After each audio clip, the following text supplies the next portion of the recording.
स्वाभिमानी शेतकरी संगठन के अध्यक्ष राजू शेट्टी ने समृद्धि महामार्ग पर राज्य सरकार को घेरा है। बुल्ढाना जिले के शेगांव पहुंचे राजू शेट्टी ने पत्रकारों से बात करते हुए कहा कि समृद्धि महामार्ग राज्य सरकार के लिए पैसे कमाने का जरिया है। उन्होंने कहा कि समृद्धि महामार्ग की पूरी जांच होना चाहिए और ऑडिट होने के बाद ही महामार्ग का उद्घाटन हो। इसके साथ ही चेतावनी दी कि अगर इस महामार्ग पर कोई व्यक्ति हादसे का शिकार होता है तो हम बर्दाश्त नहीं करेंगे। स्वाभिमानी शेतकरी संगठन के संस्थापक राजू शेट्टी बुल्ढाना जिले के दौरे पर आए थे। इस दौरान जब वे शेगांव पहुंचे तो उन्होंने पत्रकारों से बात करते हुए बुल्ढाना जिले से गुजरने वाले समृद्धि महामार्ग के काम में लापरवाही बरती जा रही है। महामार्ग के निर्माण कार्य में घटिया दर्जे की सामग्री के इस्तेमाल किए जाने का आरोप लगाते हुए महामार्ग के लिए जमीन अधिग्रहित करते समय किसानों के साथ भी अन्याय का आरोप लगाया। उन्होंने ये भी कहा कि जब तक ऑडिट नहीं हो जाता तब तक उद्घाटन नहीं होना चाहिए। संपूर्ण चौकशी केली पाहिजे। जमिनी ज्या अधिग्रहित झाल्या त्या नेमक्या त्याच्या आधीचे खरेदी विक्री तपासले पाहिजेत आणि जर का शेतकऱ्यांना अज्ञानात ठेवून जमिनी खरेदी केलेल्या असतील आणि नंतर त्याची चौपट आणि पाचपट रक्कम हडप केलेली असेल तर ज्यांच्या मूळ जमिनी होती त्यांना सुद्धा त्यातला हिस्सा दिला पाहिजे। राजू शेट्टी ने बेरोजगारी के मुद्दे पर भी राज्य सरकार को घेरा। उन्होंने आर्थिक तंगी के कारण छात्रों की पढ़ाई बीच में छोड़ने का आरोप लगाते हुए कहा कि केंद्र सरकार और राज्य सरकार आम आदमी की समस्याओं का समाधान करने में विफल रही है। मला माहिती आहे की अनेक विद्यार्थ्यांनी शिक्षण अर्धवट सोडलेलं आहे, कारण त्यांच्या आईवडिलांचा रोजगार गेलेला आहे, त्यांच्या नोकऱ्या गेलेल्या आहेत। त्यामुळे महागडी फी भरण्याची ऐपत असल्यामुळे विद्यार्थ्यांनी शिक्षण सोडून दिलेलं आहे। हे प्रश्न महत्त्वाचे नाही आहेत का, परंतु आज चर्चा होते ती हिजाब आणि भोंगे याच्यावर चर्चा होते, जी जाणीवपूर्वक केली जाते, कारण केंद्र आणि राज्य सरकार हे दोघंही अपयशी ठरलेत। अपने वक्तव्य से हमेशा सुर्खियों में रहने वाले शिवसेना विधायक संजय गायकवाड़ की एक बार फिर से जुबान फिसली है। चिखली की भाजपा विधायक श्वेता महाले पर संजय गायकवाड़ ने पलटवार करते हुए विवादित वक्तव्य किया है। आता चिखलीचे आमदार काल तिचं आम्ही फेसबुकला पाहिलं की हे अफजल खानचं सरकार आहे, याचं सरकार आहे, इकडं म्हणायचं अफजल खानचं सरकार आणि तिकडं नवरा त्या मंत्र्यांचे पाय चाटून तिकडून निधी आणतो। 26 कोटी तर जलसंधारण मंत्र्याकडून घेतले जलसंधारणाच्या कामाला। आता पांधन रस्त्यामध्ये 100 पांधन रस्ते संदीपान भूमी विकून घेतले। त्या मंत्र्यांचा सरकारचा तुला पैसा चालतो, हां मग तो पैसा घेताना सांग ना, हे अफजल खानचे पैसे मी घेत नाही म्हणून, मग कशाला घेती? भारतीय जनता पार्टी महिला मोर्चा ने शिवसेना नेता और अभिनेत्री दीपाली सैयद के खिलाफ उनके कथित बयानों के लिए देशद्रोह का आरोप लगाते हुए आपराधिक मामला दर्ज करने की मांग की है। राज्य में इन दिनों भाजपा और शिवसेना के बीच जुबानी जंग शुरू है। दोनों ही पार्टी के नेता एक दूसरे पर आरोप प्रत्यारोप कर रहे हैं। अभी हाल ही में शिवसेना नेता और अभिनेत्री दीपाली सैयद ने विवादित वक्तव्य दिया था, जिससे भाजपा नाराज है। अकोला में भाजपा महिला मोर्चा की ओर से सुमन गावंडे ने सिटी कोतवाली पुलिस थाने में निवेदन देकर दीपाली सैयद के खिलाफ कड़ी कार्रवाई की मांग की है। दीपाली सैयद शिवसेना की नेता और अभिनेत्री हैं। उन्होंने देश के प्रधानमंत्री नरेंद्र मोदी के लिए अपमानजनक शब्दों का इस्तेमाल किया था। भाजपा पदाधिकारी चंदा शर्मा का कहना है कि प्रधानमंत्री का अपमान करना देशद्रोह है, इसलिए दीपाली सैयद को देशद्रोह के आरोप में गिरफ्तार किया जाना चाहिए। इस दौरान बड़ी संख्या में भाजपा महिला मोर्चा की कार्यकर्ता मौजूद रहीं। त्या गाडीत मोदी असले तरी गाडी फुडली जाणार फुडली असती असे आपल्या देशाच्या पंतप्रधानाबद्दल असे बोलणे म्हणजे देशद्रोह आहे। आपल्या दीपाली सय्यद यांना विरोधात देशद्रोह हा गुन्हा दाखल करून अटक करावी ही मागणी आम्ही महिला मोर्चा म्हणून करत आहोत। बुल्ढाना जिले के खामगांव में राणा फाउंडेशन द्वारा इफ्तार पार्टी का आयोजन किया गया था। इस मौके पर कांग्रेस के वरिष्ठ नेता दिलीप कुमार सानंदा भी मौजूद थे। रमज़ान के पवित्र महीने के मौके पर खामगांव में राणा फाउंडेशन ने इफ्तार पार्टी का आयोजन किया था। इफ्तार पार्टी में विभिन्न क्षेत्रों के नेता, पुलिस अधिकारी, राजस्व अधिकारी और गणमान्य व्यक्ति शामिल हुए। इस मौके पर बोलते हुए पूर्व विधायक दिलीप कुमार सानंद ने मुसलमानों को रमज़ान की मुबारकबाद दी और कहा कि शहर और राज्य में हिंदू और मुस्लिम भाई एक साथ रहे। यदि कोई दरार पैदा करने की कोशिश करता है तब भी हिंदू मुस्लिम भाई एक साथ आएंगे। भोंग्याचा प्रश्न सुप्रीम कोर्टाने जे निर्देश दिलेले आहेत त्याप्रमाणे आमचे मुस्लिम बांधव देखील ते मानायला तयार आहे। सुप्रीम कोर्टापेक्षा कोणी श्रेष्ठ नाही। सुप्रीम कोर्टाने जे निर्णय दिले आहेत त्याप्रमाणे महाराष्ट्र सरकार, आघाडी सरकार काम करते आहे आणि मुस्लिम समाज बांधवांच्या भावना जाणून त्या माध्यमातून निश्चित रूपाने चांगला निर्णय महाराष्ट्रातील महाविकास आघाडीने घेतलेला आहे। लाउडस्पीकर के विषय पर प्रतिक्रिया दी है।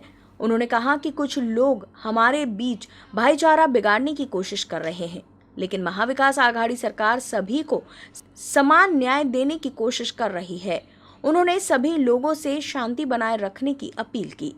दुनिया में राम आएंगे ना रसूल आएंगे, इंसान ही इंसान के काम आएंगे, ते पहिलेच आपण म्हटलेलं आहे।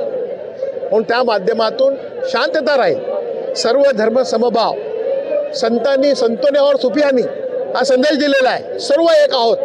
म्हणून कोणतेही प्रयत्न, परमेश्वर अल्लाह एक आहे, म्हणजे त्यांचे कोणतेही प्रयत्न निश्चित रूपाने या पाक महिन्यामध्ये यशस्वी होणार आहे। अकोला में हाल ही में छुट्टी पर गई एक महिला पुलिस उपनिरीक्षक की रिवॉल्वर चोरी हो गई थी। हालांकि महिला पुलिस अधिकारी ने छुट्टी पर जाने से पहले सर्विस रिवॉल्वर को पुलिस मुख्यालय में जमा नहीं किया था, लिहाजा ऐसा नहीं करने पर महिला पुलिस उपनिरीक्षक को कारण बताओ नोटिस जारी किया गया है। अकोला सिटी कोतवाली थाने में कार्यरत एक महिला पुलिस उपनिरीक्षक के घर से सर्विस रिवॉल्वर और 5 जिंदा कारतूस चोरी के मामले में पुलिस अधीक्षक जी श्रीधर ने महिला अधिकारी को कारण बताओ नोटिस जारी किया है। पुलिस मामले में आरोपियों की तलाश कर रही है। जांच में सामने आया है कि चोरी 3 लोगों ने की है। पुलिस मुख्यालय के पीछे एक आवास में रहने वाली महिला पुलिस उपनिरीक्षक कुवारे के घर में चोरी हुई। चोरों ने घर से एक सर्विस रिवॉल्वर और 5 जिंदा कारतूस चोरी कर लिया। घटना के बाद नगर कोतवाली पुलिस ने मामला दर्ज कर लिया है और स्थानीय अपराध शाखा द्वारा चोरों की तलाश की जा रही है। अकोला जिले के नायब तहसीलदार और मुख्य प्रभारी हरीश गुरव को रिश्वत लेने के आरोप में गिरफ्तार किया गया है। अधिकारी को 8,000 रुपए की रिश्वत लेने के आरोप में एसीबी ने हिरासत में लिया है। अकोट के उप तहसीलदार और मुख्य प्रभारी अधिकारी हरीश गुरव ने रुपए की रिश्वत की मांग की थी। समझौते के बाद 8,000 रुपए देने का फैसला किया गया। इस संदर्भ में शिकायतकर्ता ने एसीबी विभाग में शिकायत दर्ज कराई गई थी।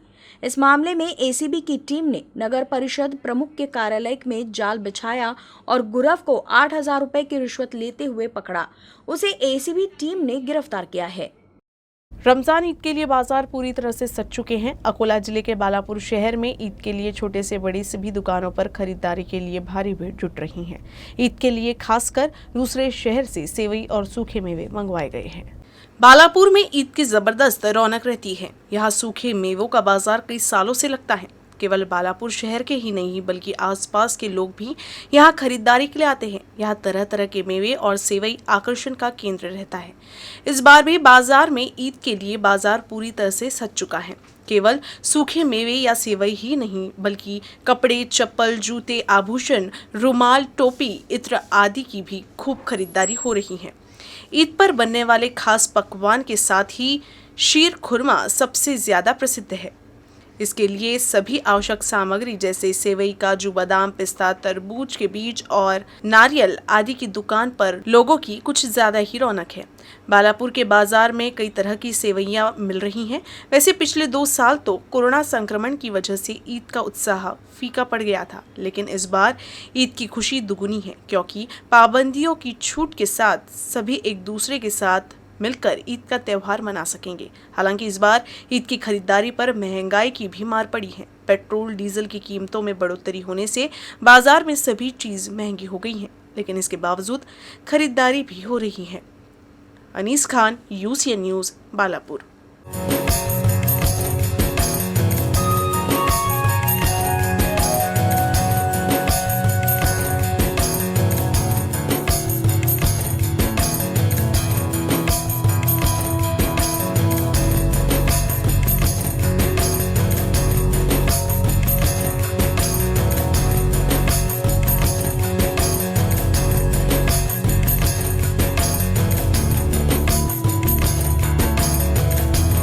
बालापुर में ईद के मद्देनजर बाजार में भीड़ बढ़ रही है। इसके साथ ही शहर में ट्रैफिक समस्या भी बढ़ गई है।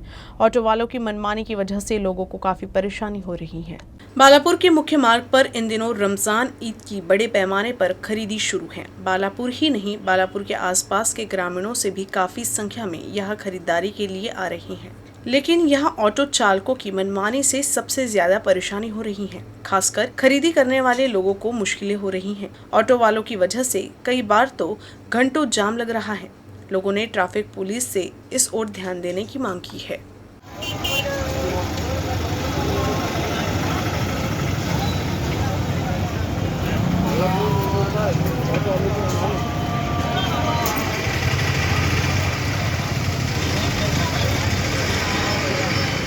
अकोला में पुलिस ने गुटखा की तस्करी करने वाले एक आरोपी को गिरफ्तार कर अवैध गुटखा जब्त किया है।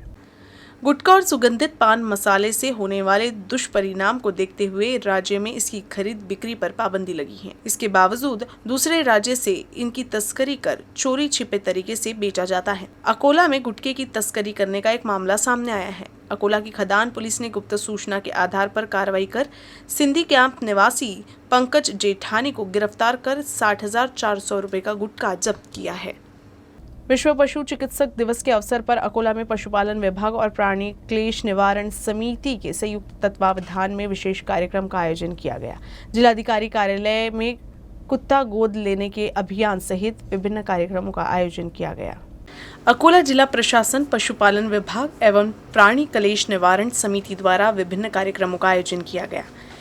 इंक्रीज एजुकेशन फाउंडेशन द्वारा प्रस्तुत एक लघु नाटक के माध्यम से छात्रों ने जानवरों की दुर्दशा को प्रस्तुत किया। जिलाधिकारी नीमा अरोरा ने भी इस नाटक की खूब सराहना की। विश्व पशु चिकित्सा दिवस के अवसर पर नाटक मोनोलॉग प्लास्टिक पर्यावरण के बारे में जागरूकता और पालतू जानवरों की भावनाओं को व्यक्त किया गया। इस कार्यक्रम में पशु प्रेमियों, नागरिकों और एनजीओ ने भी भाग लिया। जिला पशुपालन उपायुक्त डॉक्टर जगदीश बुकारी द्वारा कार्यक्रम के उत्कृष्ट आयोजन को देखते हुए उपस्थित गणमान्य व्यक्तियों ने हर साल जिले में इस तरह के कार्यक्रम आयोजित करने की योजना बनाई। कार्यक्रम के दौरान विषय विशेषज्ञों द्वारा व्याख्यान, कुत्ता गोद में लेने का कार्यक्रम, पशुपालन विभाग में सर्वश्रेष्ठ प्रदर्शन करने वाले अधिकारियों का सम्मान, पशु प्रेमियों के लिए कर्मचारियों का सम्मान, टीकाकरण का महत्व आदि पर मार्गदर्शन भी किया गया। अप्रैल में बुल्ढाना जिले का तापमान 42 डिग्री तक पहुंच गया है। बुल्ढाना में अधिकतम तापमान 42.3 डिग्री सेल्सियस रिकॉर्ड किया गया। सरकारी रिकॉर्ड के अनुसार 1981 के बाद पहली बार बुल्ढाना का तापमान 42 डिग्री के ऊपर बढ़ा है। घर से बाहर हर किसी के कान में रुमाल है, कई की आंखों में सन गॉगल्स हैं और कई धूप से बचने के लिए ठंडे पानी का सहारा ले रहे हैं। राज्य की बात करें तो विदर्भ के सभी जिलों में पारा सर्वाधिक है। हालांकि बुल्ढाना में पारा कम होता है, लेकिन इस साल यहाँ भी पारा 42 के पार चला गया है। अभी तो अप्रैल का ही महीना है और अभी मई बाकी है। मई में गर्मी कितनी सताएगी, इसकी चिंता अभी से लोगों को सता रही है। संपूर्ण राज्यामध्ये थंड हवेचं ठिकाण म्हणून बुलढाणा शहराचं नाव लौकिक होतं। याच थंड हवेमुळे बुलढाणा शहरातील जे स्थायिक लोक होते किंवा इतर काही लोक होती ते थंड हवेमुळे सुट्ट्या बुलढाणा शहरामध्ये घालवण्यासाठी यायचे। मात्र 1982 पासून तापमानामध्ये आजपर्यंत वाढ होत आहे आणि आज थंड हवेचं ठिकाण केवळ नावापुरतंच राहिलेलं आहे। शहरामध्ये आता थंड हवेचं ठिकाण म्हणून बुलढाणा शहराची गणना होत नाही। वाढते पर्जन्यमानाचा ह्रास लक्षात घेता हे तापमानामध्ये वाढ होत आहे। पुढील काही काळामध्ये अशीच जर ही वाढ होत राहिली तर आजचे 42 अंशावरचं पर्जन्यमान हे 50 अंशाच्याही वर जाण्याची शक्यता आहे। नागरिकांनी सतर्क राहून पर्जन्याचा ह्रास होणार नाही याकडे दक्ष राहावे। तो कुल मिलाकर बुल्ढाना में इस साल सूरज फायर मूड में है और कम से कम 1 महीने तक सूर्य झुकने वाला नहीं है। वहीं प्रशासन के साथ ही डॉक्टरों ने सभी नागरिकों से बढ़ते तापमान से खुद को बचाने की अपील की है। Faheem Deshmukh, UCN news, Buldhana. बुल्ढाना जिले के खामगांव, बुल्ढाना और मोटाला तहसील अंतर्गत ज्ञान गंगा अभयारण्य में पक्षियों के लिए पीने के पानी की व्यवस्था की गई है। नेशनल ज्योग्राफिक की एक रिपोर्ट और शोध के अनुसार प्लास्टिक की बोतलों में पानी नहीं पीना चाहिए जो बहुत लंबे समय तक गर्मी या धूप के संपर्क में रहे। प्लास्टिक का अध्ययन करने वाले शोधकर्ताओं ने पाया है कि इससे कैंसर जैसी कई बीमारियां हो सकती है।